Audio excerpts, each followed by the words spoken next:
बिस्मिल्लाहिर्रहमानिर्रहीम। अस्सलाम वालेकुम स्टूडेंट्स, उम्मीद है आप सब खैरियत से होंगे। My name is Mishal. And I'm here to teach you English. Welcome to the channel Learn English with Mishal. In the last videos, we had discussed 7 parts of speech in detail. If you have not seen that videos and you want to watch it, you can watch it by clicking their link which is mentioned in description box.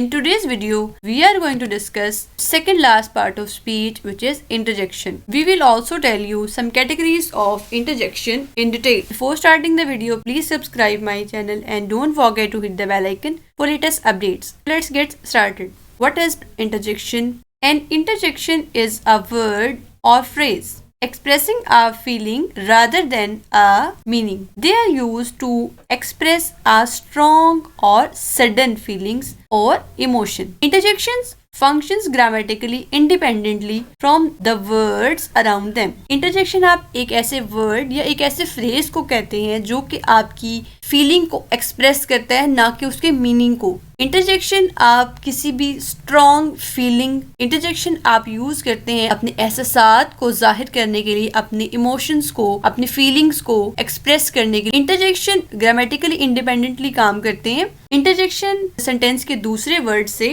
Independent होते हैं. Interjection अपने इर्द गिर्द मौजूद words या sentence में मौजूद आसपास के वर्ड्स से इंडिपेंडेंट होते हैं. मतलब उन वर्ड्स को इंटरजेक्शन से कोई असर नहीं होता grammatically. And interjection is a kind of exclamation inserted into a regular speech. Interjection आप आमतौर पर रेगुलर स्पीच में यूज करते हैं अपनी फीलिंग्स और इमोशंस को एक्सप्रेस करने के लिए अच्छे तरीके से.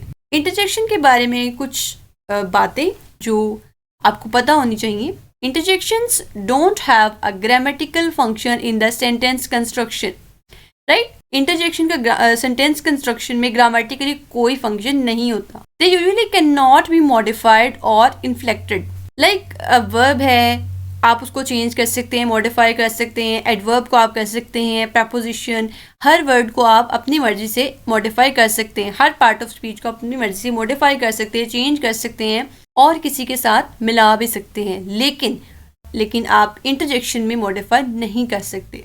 They do not have a relation to the other parts of the sentence. दूसरे पार्ट ऑफ स्पीच में वर्ब का सब्जेक्ट के साथ रिलेशन है, लेकिन इंटरजेक्शन में उसका सेंटेंस के दूसरे पार्ट से कोई रिलेशन नहीं होता. They are highly context sensitive. ये हाईली कॉन्टेक्स्ट सेंसिटिव है, मतलब आप कहीं पे भी कुछ नहीं बोल सकते. आपको सोच समझ कर बोलना है कि कहाँ पर आप कौन से कॉन्टेक्स्ट में क्या बात कर रहे हैं. Clear? So let's proceed further. Categories of interjection.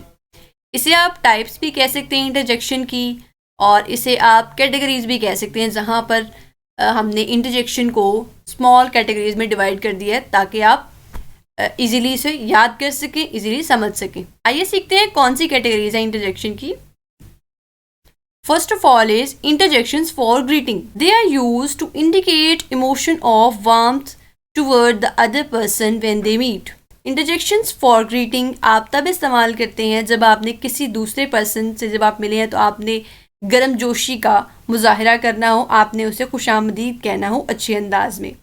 Clear? अब देखते हैं कौन से आप वर्ड यूज करते हैं ग्रीटिंग के लिए. हेलो, हे, हाय. एग्जाम्पल देखिए. Hi, nice to see you here in the party. Clear? Interjections for grief और pain. They are used to express a strong emotion of grief on something unfortunate that happened. Interjections for grief और pain आप तब इस्तेमाल करते हैं जब एक नाखुशगवार वाक़या पेश आया हो और उसके लिए आप अपने दुख या गम का इजहार करते हैं. उसके लिए आप कौन से वर्ड इस्तेमाल करते हैं ये जानते हैं. Alas, ah, oh, ouch. Alas, he is no more. Ouch, it's paining. Clear? Next one is interjections for biting farewell. They are used to bite farewell or say goodbye. Interjections for biting farewell आप तब इस्तेमाल करते हैं जब आपने किसी को अल्लाह हाफिज़ कहना हो या आपने किसी को अलविदा कहना हो. Bye, good bye and farewell, ये वर्ड्स आप इस्तेमाल करते हैं. एग्जाम्पल देखिए. Good bye, we are leaving. Clear? Number next is interjections for joy. They are used to indicate immediate emotion of happiness on a sudden happy event that occurred. Exactly interjections of grief के opposite आप ये तब इस्तेमाल करेंगे जब एक बहुत खुशगवार वाक़या पेश आया हो और उसके लिए आप अपनी खुशी का इजहार करना चाहते हैं। इनमें कौन से शामिल होते हैं words? Hurrah, hurray, wow, yippee। Example देखिए, wow, pass the exam, yippee, we won the match। Clear? Next one is interjections for expressing doubt or hesitation. They are used to tell when someone is unsure and thinking of what to say next. Interjections for expressing doubt or hesitation आप तब इस्तेमाल करते हैं जब speaker यानी कि जो कह रहा है, जो बोल रहा है, वो अनश्योर है, अपनी बात पर कॉन्फिडेंट नहीं है और सोच रहा है कि अब मैं क्या कहूँ, तो वो वर्ड यूज कर सकता है ये इसको आप भी यूज कर सकते हैं। तो इसका सेंटेंस देखिए, I think she has a question. Interjections for approval and praise. They are used to express a strong sense of approval and agreement on something that happened. Interjections for approval and praise आप तब इस्तेमाल करते हैं जब आपने किसी बात की रजामंदी का मुजाहरा करना हो किसी चीज पर। इसमें आप कौन से वर्ड इस्तेमाल कर सकते हैं? Bravo, brilliant, well done. Example देखिए, well done, you got the job, bravo, he made the goal. Next is interjections for surprise. They are used to express a strong sense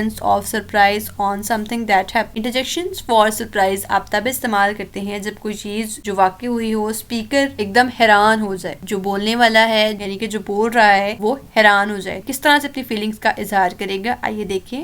हाँ, हे, व्हाट, ओह, आह, ए, होश, wow. ठीक है, I hope आप सबने अच्छे तरीके से लर्न कर लिया। इंटरजेक्शंस के वर्ड स्पेसिफिक हैं और आपको बता दिया गया है कि आपने ये वर्ड्स कब और कैसे इस्तेमाल करने हैं। इंटरजेक्शन की वजह से सेंटेंस के स्ट्रक्चर पे कोई असर नहीं पड़ता, इसलिए इसमें एरर्स और पिटफॉल्स नहीं है। तो आप इनकी कैटेगरीज को अच्छे तरीके से लर्न कीजिए और ध्यान से देखिए कि कौन सा वर्ड आपने कब इस्तेमाल करना है। Clear? Still you have any kind of query and any suggestion you want to give me, you are more than welcome. You can give it to me in comment section. Thank you for watching. Allah Hafiz. Take care of yourself. See you in the next video.